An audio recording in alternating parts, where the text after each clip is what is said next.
Hello বন্ধুরা, আজ আবার অনুষ্ঠান বাড়ির স্টাইলে দই কাতলা রেসিপি নিয়ে চলে এসেছি।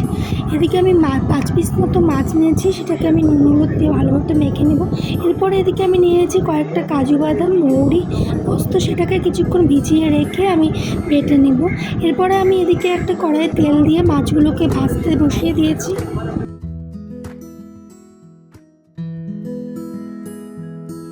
মাছগুলো আমি খুব একটা বেশি ভাজবো না, হালকা করে ভেজে উঠিয়ে রাখবো। এরপরে ওই তেলের মধ্যে আমি দিয়ে দেবো গোটা গরম মশলা, শুকনো লঙ্কা, তেজপাতা। এরপরে আমি দিয়ে দেবো টমেটো কুচি, হালকা করে ওটা ভেজে এরপরে আমি দিয়ে দেবো পেঁয়াজ বাটা। এটাকেও আমি হালকা কিছুক্ষণ ভেজে নেব। এরপরে আমি দিয়ে দেব ধনে গুঁড়ো, জিরে গুঁড়ো, পরিমাণ মতো নুন, কাশ্মীরি লঙ্কার গুঁড়ো দিয়ে কিছুক্ষণ নেড়ে চেড়ে সামান্য একটুখানি চিনি দিয়ে দেব।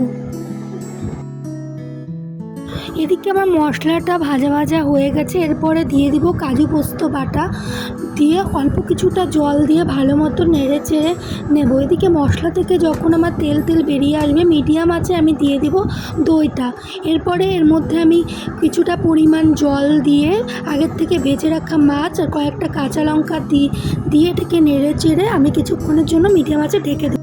এদিকে আমি ঢাকাটা তুলে নিব। আমার এদিকে রেডি হয়ে গেছে দই কাতলা। উপর থেকে আমি কিছুটা বেরেস্তার কাঁচা লঙ্কা ছুটিয়ে দিব।